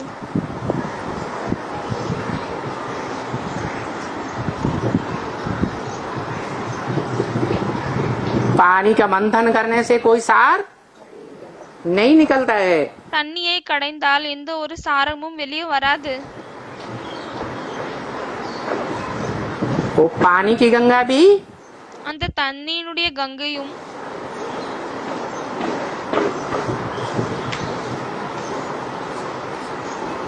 जो पंच तत्वों का संघात है, யாரு பஞ்ச தத்துவனுடைய இணைந்த ரூபமாக இருக்கிறதோ, जिसको गीता में दो रूपों में कहा है, எதை கீதையில் இரண்டு ரூபத்தில் சொல்லப்பட்டிருக்கிறது. एक जड़ प्रकृति, ஒன்னு ஜடமான பிரகிருதி இயற்கை, एक परा प्रकृति। ஒன்னு பரா பிரகிருதி. तो जड़त्वमयी प्रकृति वो எனவே ஜடமான பிரகிருதி அது ஆகும். जो जगत पिता के संसर्ग संपर्क संबंध में लंबे समय तक रहने के बावजूद भी யாரு ஜகத் பிதாவினுடைய சம்பந்தம் தொடர்புல நீண்ட காலம் வரையும் இருக்கும் பின்னாலும் बाप को भूल जाती है। தந்தையை மறந்து விடுகிறாங்க.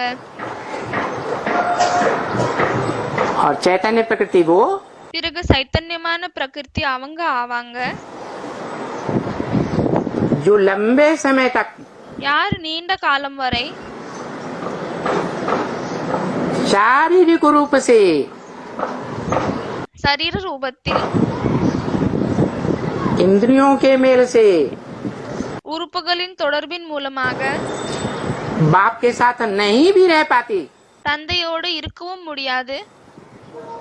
तो भी भूलती அப்பொழுதும் கூட भूलती नहीं। அவங்க மறப்பதில்லை.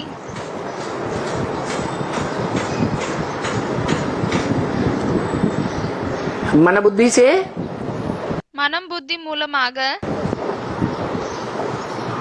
और पंच तत्वों के शरीर से भी பிறகு சரீரத்தின் பஞ்ச தத்துவங்கள் மூலமாக कभी किसी के प्रभाव में नहीं आती। எப்பொழுதும் ஒருவருடைய பிரபாவத்திலும் வருவதில்லை.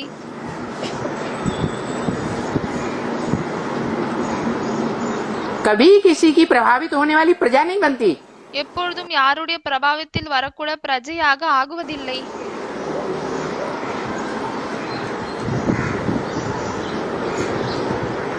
परंतु ஆனால் नाम तो है ही प्रकृति रूपी माता। பெயரே இயற்கை ரூபமான அம்மா என்று இருக்கிறது. प्रमाणे प्रकृष्ट रूपेण प्र என்றால் பிரகிருஷ்ட ரூபேன விசேஷமான ரூபத்தில், कृति माने रचना, கிருதி என்றால் படைப்பு, விசேஷமான படைப்பு. இதுதான் பிரகிருதி இயற்கையினுடைய அர்த்தமாகும். चाहे लक्ष्मी हो वो भी रचना है, பலே அது லக்ஷ்மியாக இருக்கலாம், அவங்களும் படைப்பு ஆகும். चाहे जगदम्बा हो वो भी रचना है। பலே அது ஜெகதம்பாவாக இருக்கட்டும், அவங்களும் படைப்பு தான் ஆகும். परंतु दोनों का जो संपन्न रूप है ஆனால் இருவருடைய எது சம்பன்னமான ரூபம் இருக்கிறதோ उसका मेल होता है तो महालक्ष्मी कही जाती है। அவர்களுடைய இணைப்பு இணைகிறது என்றால் அப்பொழுதுதான் மகாலட்சுமி என்று சொல்லப்படுகிறது. जिस महालक्ष्मी का पूजन எந்த மகாலட்சுமியினுடைய பூஜை कौन से स्पेशल दिन होता है? எந்த விசேஷமான நாளில் நடக்கிறது? है दीपावली पर। தீபாவளி அன்று. अवली माने कतार। அவலி அப்படின்னா வரிசை. जब ज्ञान की रोशनी देने वाली எப்பொழுது ஞானத்தின் வெளிச்சத்தை தரக்கூடிய दीपकों की अवली तैयार हो जाती है, माला तैयार हो जाती है। விளக்குகளின் வரிசை உருவாகி விடுகிறது, மாலை உருவாகி விடுகிறது.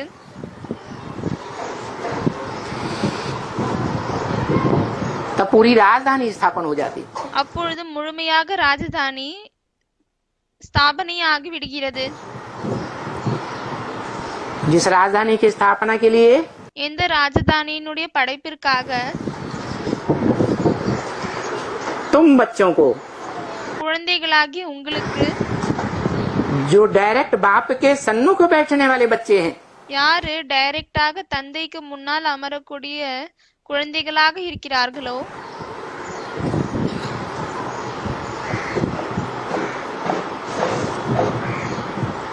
सन्मुख का भी अर्थ दो प्रकार से है। நேரடியாக என்ற வார்த்தைக்கும் இரண்டு அர்த்தங்கள் இருக்கிறது. एक बाहर से सन्मुख देखने में आते हैं, ஒன்னு வெளிரூபத்தில் பார்த்தீர்கள் என்றால் அவர்கள் நேர்முகமாக இருப்பது போல் தென்படும். अंत तक की संपन्न स्टेज में, கடைசி வரைக்கும் இருக்கக்கூடிய சம்பன்னமான ஸ்டேஜில், और अंदर से भी सन्मुख हैं, பிறகு உள்ளுக்குள்ளும் அவர்கள் நேர்முகமாக தான் இருப்பார்கள். और ऐसे भी हैं, பிறகு இப்படிப்பட்டவர்களும் இருக்கிறார்கள், और बहुत हैं பிறகு நிறையவும் இருக்கிறார்கள். जो बाहर से तो सन्मुख देखने में आते हैं सबको, யார் வெளியில் பார்க்கும் பொழுது அனைவருக்கும் நேர்முகமாக இருக்கிறார்கள் தான் தென்படும். लेकिन अंदर से भयंकर संकल्प चलते हैं, ஆனால் உள்ளுக்குள் பயங்கரமான எண்ணங்கள் ஓடுகிறது. विरोधी संकल्प चलते हैं बाप के प्रति। தந்தையிற்காக விரோதமான எண்ணங்கள் ஓடுகிறது.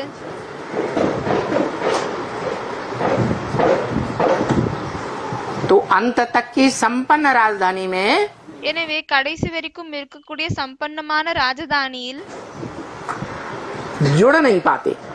அவர்களால் கனெக்ட் ஆக முடியாது, சேர முடியாது.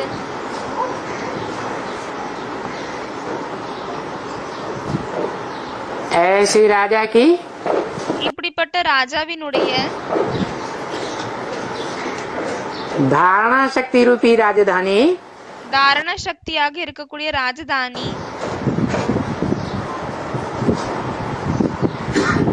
जब तैयार होती है எப்பொழுது உருவாகுகிறதோ तो दूसरे धर्म पिताओं से सुनने लग पड़ते हैं। அப்பொழுது மற்ற தர்ம பிதாக்களிடம் இருந்து கேட்க தொடங்குகிறார்கள். भारत में जन्म लेते हैं, பாரதத்தில் பிறக்கிறார்கள். भले सतयुग त्रेता में, भले सतयुग त्रेता युगத்தில், भले पूरे 84 जन्म नहीं लेते, பலே முழுமையாக 84 பிறவிகளை எடுப்பதில்லை. बाद बाद में आते हैं। பிறகு பிறகு வருகிறார்கள். लेकिन ஆனால் विधर्मियों और विदेशियों में कन्वर्ट होकर விதர்மிகள் பிறகு விதேசிகளில் கன்வெர்ட் ஆகிவிட்டு सारे संसार में फैल जाते हैं। முழு உலகத்திலும் பரவி விடுகிறார்கள். भारतीयों का संगठन थोड़ा रह जाता பாரதிய மக்களின் குழு சங்கடன் குறைவாக இருக்கிறது. और बाद में आने वाले विदेशियों विधर्मियों का संगठन பிறகு வரக்கூடிய விதேசி விதர்மிகளின் குழு சங்கடன் ढेर का ढेर हो जाता। நிறைய ஆகுகிறது.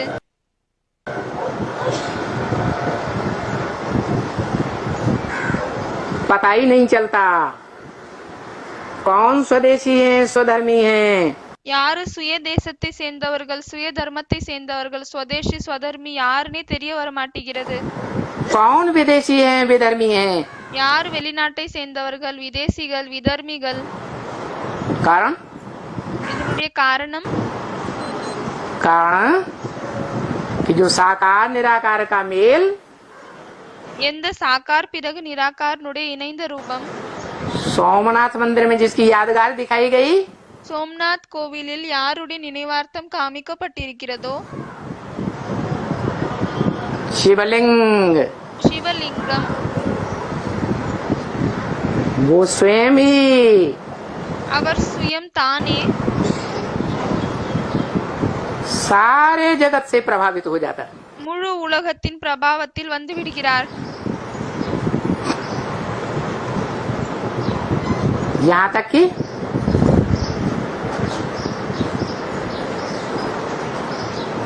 वो रथ इतना प्रभावित हो जाता இங்க வரைக்கும் பார்த்தீங்கன்னா அந்த ரதம் அந்த உடல் இவ்வளவு பிரபாவத்தில் வந்து விடுகிறது.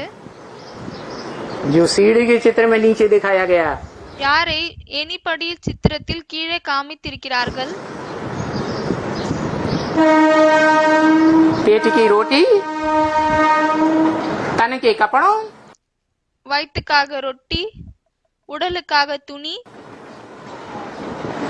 रोटी कपड़ा और मकान के लिए भी रोटी துணி வீடுக்காகவும் विदेशियों के अधीन हो जाता। வெளிநாட்டை சேர்ந்தவர்களின் அடிமையில் வந்து விடுகிறார்.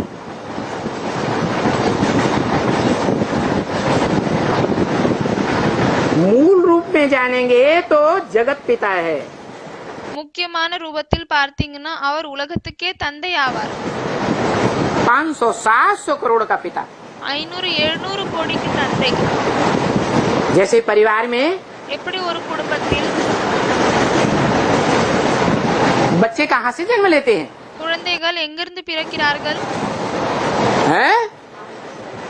अरे हैं? माँ से जन्म लेते माँ में कहाँ से आते हैं? அம்மாவிலிருந்து பிறக்கிறார்கள் சொல்கிறார்கள். அதுக்கு பாபா கேட்கிறார் அம்மாவிலிருந்து பிறக்கிறார்கள் என்றால் அம்மாவிலும் எங்கிருந்து வருகிறார்கள்? बाप से आते हैं ना।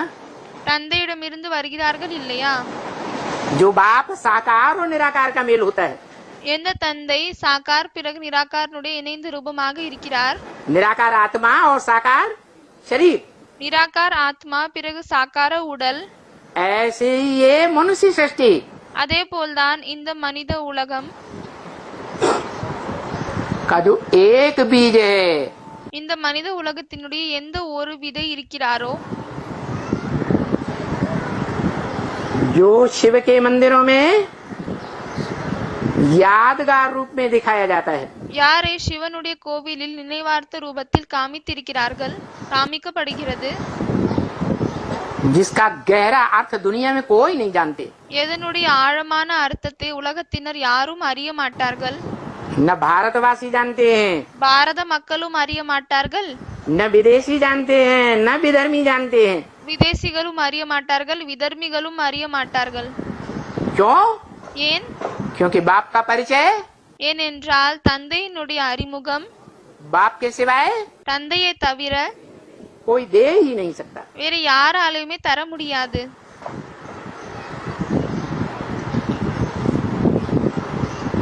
और वो बाप பிறகு அந்த தந்தை सिर्फ साकार होता है या निराकार? வெறும் சாகாரத்தில் இருக்கிறாரா இல்லையானால் நிராகார ஆவாரா? सिर्फ साकार होता है। வெறும் சாகாரத்தில் இருக்கிறாரா?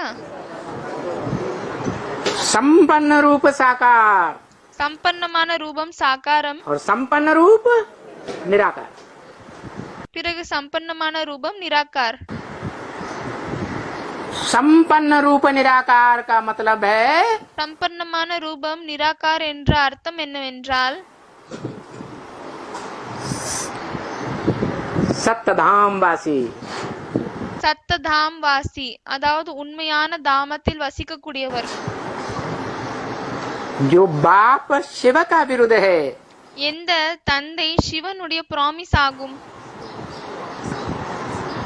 कि मैं इस पति सृष्टि में पति तन में आता हूँ, நான் இந்த பதித்தமான உலகத்தில் பதித்தமான உடலில் तो तुम வருகிறேன்। बच्चों को नंबरवार அப்பொழுது குழந்தைகளாகிய உங்களை வரிசைகரமாக आप समान बना के जाता हूँ। தனக்கு சமமாக ஆக்கிவிட்டு जो செல்கிறேன்। अव्वल नंबर बाप समान बनता है, எனவே யாரு முதல் நம்பரில் தந்தைக்கு சமமாக ஆகிறாரோ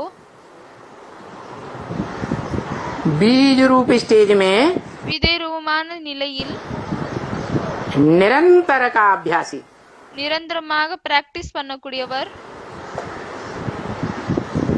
समय का कोई अंतर न पड़े, நேரத்தின் எந்த ஒரு வித்தியாசம் மாற்றமும் இல்லாமல் ऐसा बीज रूप का अभ्यासी இப்படிப்பட்ட விதைரூபத்தின் பிராக்டிஸ் பண்ணக்கூடியவர், उसकी यादगार है हीरा। அவருடைய நினைவார்த்தம் தான் வைரமாகும்।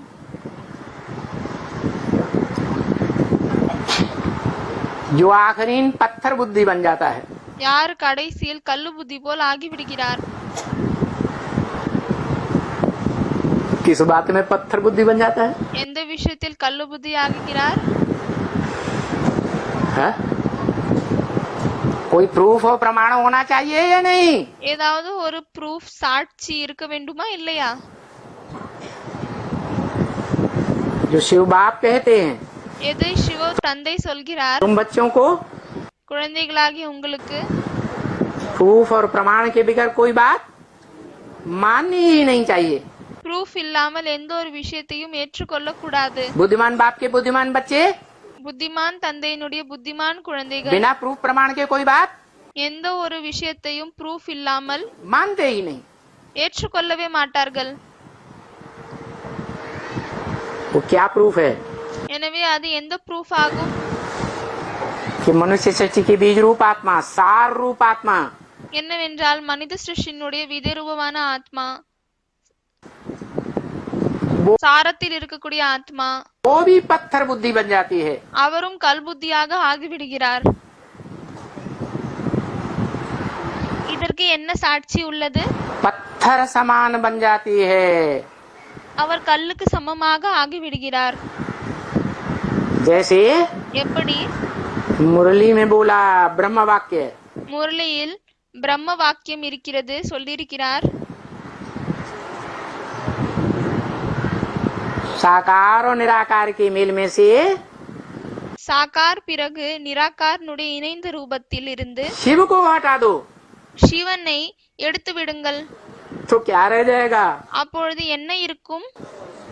है? शव रह जाएगा। பிணம் தான் இருக்கும்।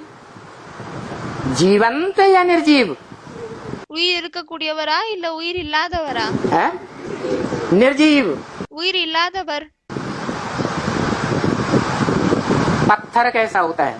கல் எப்படி இருக்கும்? जीवंत होता है உயிர் உள்ளதாக இருக்குமா या निर्जीव होता है? உயிர் இல்லாமல் இருக்குமா? है? निर्जीव। உயிர் இல்லாமல் தான் இருக்கும்। उस निर्जीव அந்த உயிர் இல்லாத जिसे रथ कहा जाता है, எதை உடல் என்று சொல்லப்படுகிறதோ उसका आधार लेता है அவருடைய ஆதாரத்தை எடுத்துக்கொள்கிறார் शिव बाप। சிவ தந்தை। जन्म मरण के चक्र से न्यारा होने के कारण त्रिकालदर्शी बाप। பிறப்பு இறப்பினுடைய சக்கரத்திலிருந்து அப்பாற்பட்டு இருக்கும் காரணத்தால் அவர் 3 காலத்தையும் அறியக்கூடிய தந்தை ஆவார். रथ का आधार लेता है या चैतन्य आत्मा का आधार लेता है? हैं? உடலின் ஆதாரத்தை எடுத்துக்கொள்கிறாரா இல்லையானால் சைத்தன்யமான ஆத்மாவின் ஆதாரத்தை எடுத்துக்கொள்கிறாரா? रथ का आधार लेता है. உடலினுடைய ஆதாரத்தை எடுத்துக்கொள்கிறார். रथ को कंट्रोल करता है உடலை கண்ட்ரோல் பண்றாரு, युक्ति से. யுக்தியாக கண்ட்ரோல் பண்றாரு. रथ की इंद्रियों को कंट्रोल करता है அந்த ரதத்தில் இருக்கக்கூடிய அந்த தேரில் இருக்கக்கூடிய இந்திரியங்களை கண்ட்ரோல் பண்றாரு युक्ति से. யுக்தியாக. परंतु आत्मा को स्वतंत्र छोड़ता है ஆனால் ஆத்மாவை சுதந்திரமாக விடுகிறாரா या बंधन में रखता है? இல்லையானால் கட்டுப்பட்டு வைக்கிறாரா? हैं? बंधन में रखता है. கட்டுப்பட்டு வைக்கிறாரா? स्वतंत्र हो और स्वतंत्र रहने दो. சுதந்திரமாக இருங்கள், பிறகு சுதந்திரமாக இருக்க விடுங்கள். आत्मा की स्वयं की इच्छा है ஆத்மாவின் தனது ஆசை இருக்கிறது, तो बात माने. அப்பொழுது அந்த விஷயத்தை கேளுங்க. इच्छा नहीं है ஒருவேளை ஆசை இல்லை அப்படின்னா तो न माने. அப்பொழுது அந்த விஷயத்தை ஏற்றுக்கொள்ளாதீர்கள்.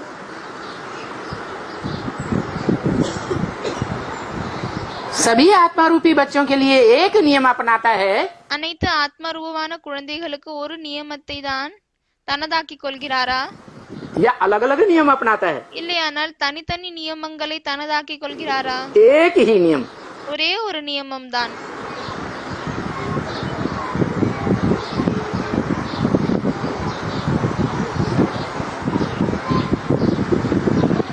तो बच्चों में எனவே குழந்தைகளில் बड़ा कार्य करके दिखाने वाला பெரிய காரியத்தை செய்து காமிக்க கூடியவங்க जो बाप का बड़ा बच्चा है யாரு தந்தையினுடைய பெரிய குழந்தையாக இருக்கிறாங்களோ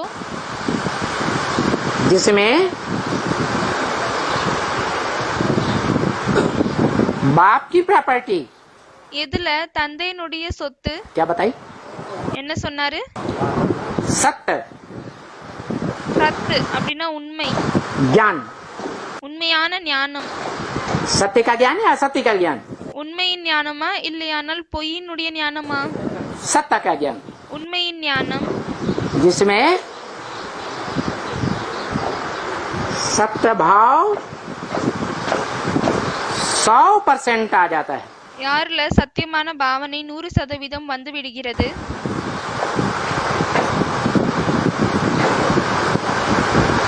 दुनिया में எனவே நியமம் இருக்கிறது.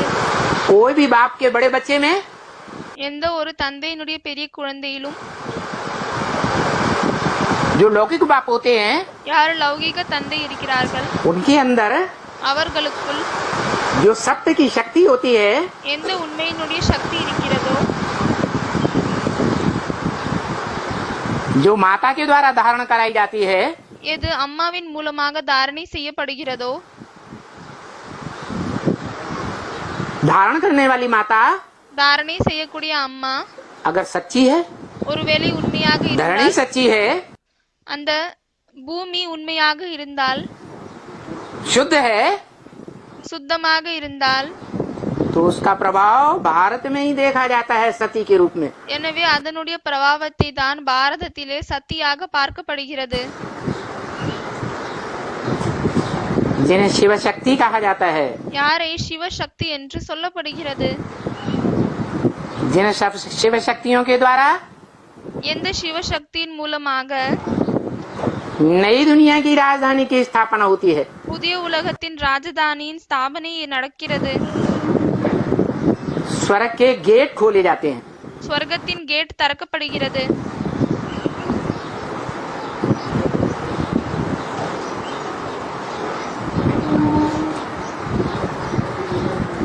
ये शक्ति कहाँ से आई இந்த சக்தி எங்கிருந்து வந்திருக்கு? है? जो भारत की कन्याएं माताएं जो विदेशियों विधर्मियों से प्रभावित होती रही, யார் பாரதத்தினுடைய கன்யா மாத்தாக்கள் விதேசி விதர்மியோடு பிரபாவத்தில் வந்து கொண்டே இருந்தார்களோ जन्म जन्मांतर होती रही, 63 जन्म लगातार ஜன்ம ஜன்மமாக ஆகிக் கொண்டிருந்தார்கள் 63 ஜன்மம் வரிசையாக. उनमें ये शक्ति कहाँ से आ गई அவர்களில் இந்த சக்தி எங்கிருந்து வந்தது? है?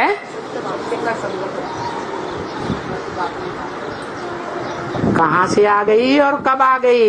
எங்கிருந்து வந்தது, பிறகு எப்படி வந்தது, कब से आ गई? எப்பொழுதில் இருந்து வந்தது? शिव बाबा से आ गई सन 36 से, சிவபாபாவிடம் இருந்து வந்து விட்டது 36 இருந்து, सन 47 से, 46 இருந்து, सन 76 77 से आ गई. 76 77 வந்து விட்டதா?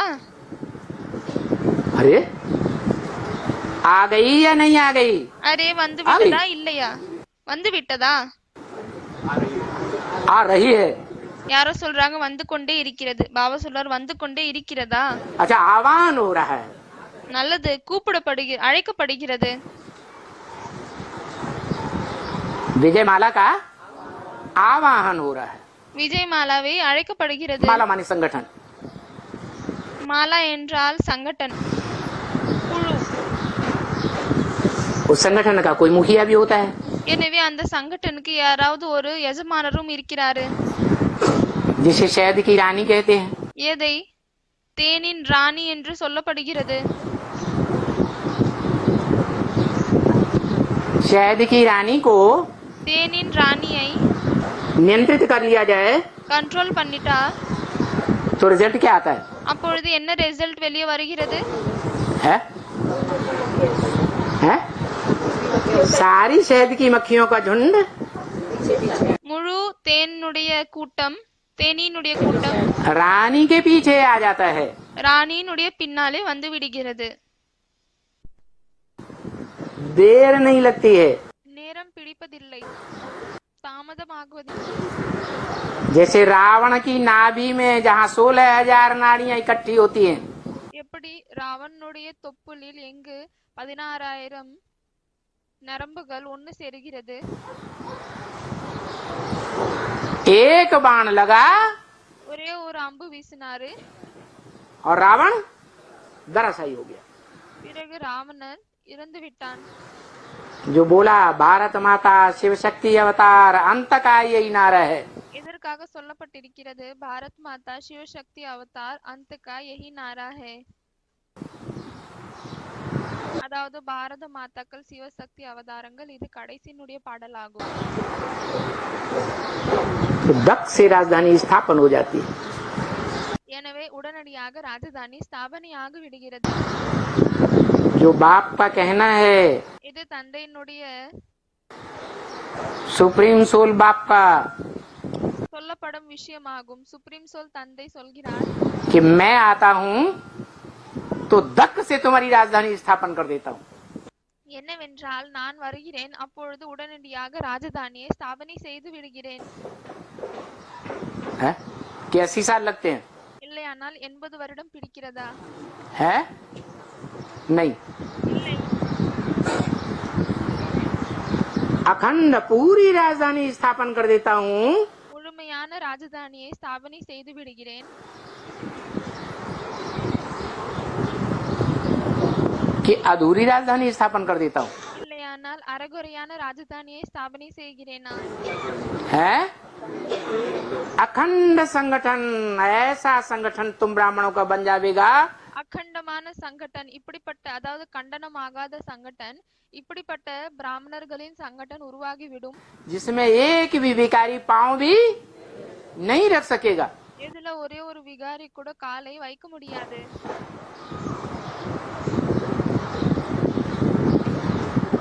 ऐसी सशक्त दुनिया की राजधानी. இப்படிப்பட்ட பவர்ஃபுல்லான உலகத்தின் ராஜதானி भारत में स्थापन होती है. பாரதத்தில் தான் படைக்கப்படுகிறது.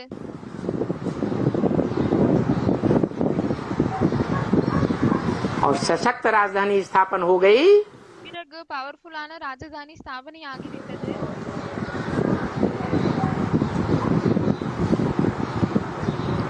तो क्या रिजल्ट होगा? அப்பொழுது என்ன ரிசல்ட் வெளியே வரும்?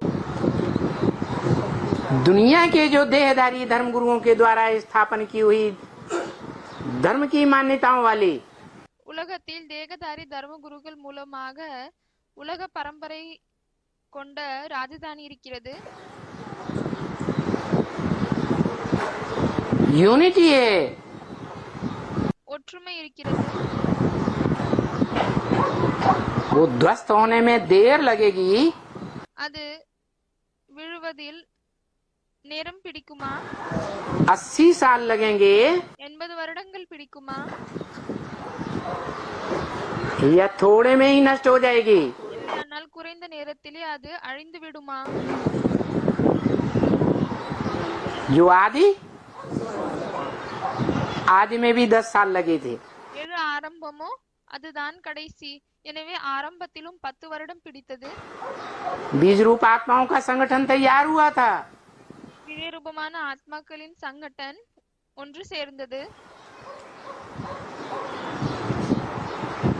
अंत में भी 10 साल ही है, கடைசியிலும் 10 வருடம் தான் இருக்கிறது. परंतु वो 10 साल ஆனால் அந்த 10 வருடம்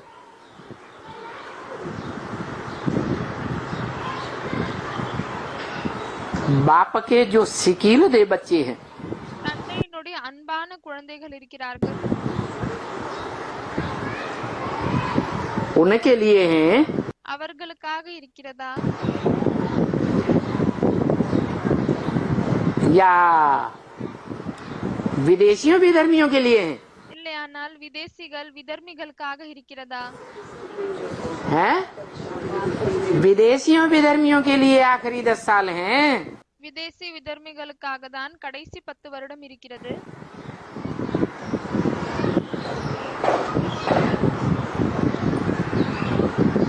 जो मनुष्य सृष्टि का बीज रूप बाप இந்த மனித சிருஷ்டியினுடைய விதை ரூபமான தந்தை और उसके बीज रूप श्रेष्ठ बच्चे हैं, பிறகு அவருடைய விதை ரூபமான சிரேஷ்டமான குழந்தைகள் இருக்கிறார்கள். उनके लिए 100 साल नहीं है. அவர்களுக்காக 100 வருடம் இல்லை.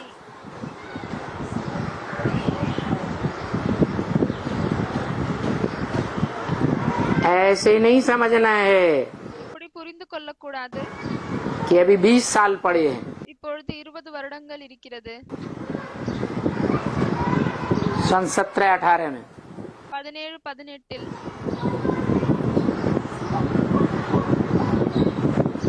वही बात इस अव्यक्त वाणी में बताई है அதே விஷயம்தான் இந்த அவ்யக்த வாணியில் சொல்லப்பட்டிருக்கிறது.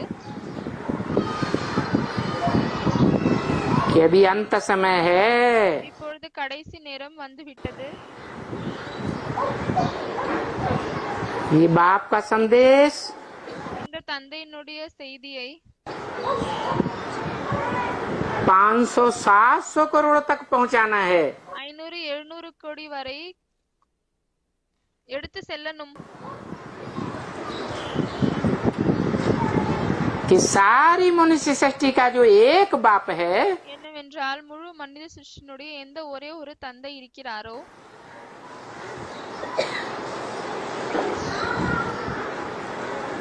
वो इस सृष्टि पर प्रत्यक्ष हो चुका है. அவர் இந்த உலகத்தில் வெளி தோன்றிவிட்டார்.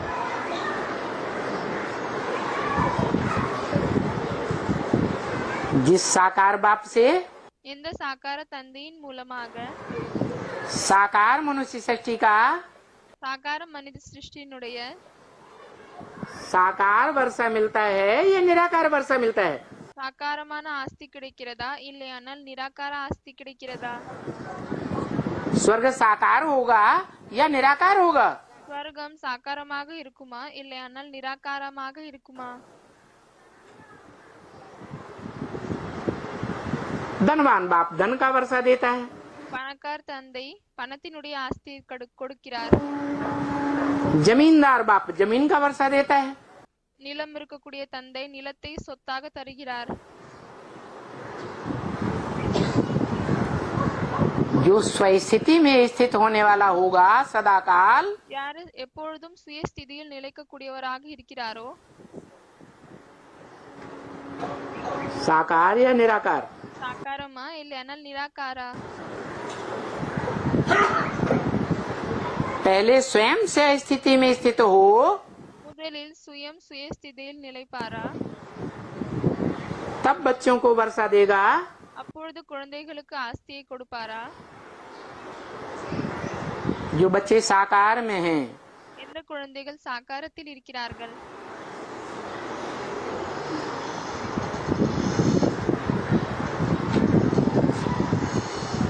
साकार से साकार वर्षा मिलता है। சாகாரமிடமிருந்து சாகார ஆஸ்தி தான் கிடைக்கிறது. निराकार से நிராகாரிடமிருந்து निराकार का अखंड वर्षा मिलता है।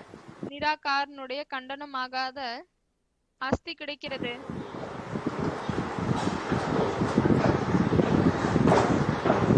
முடிவடையாத ஆஸ்தி கிடைக்கிறது. तो साकार मनुष्य सृष्टि के बाप எனவே சாகார மனித சிருஷ்டியினுடைய தந்தை की संपन्न यादगार है शिवलिंग। அவருடைய சம்பன்னமான நினைவார்த்தம் தான் சிவலிங்கம் ஆகும்.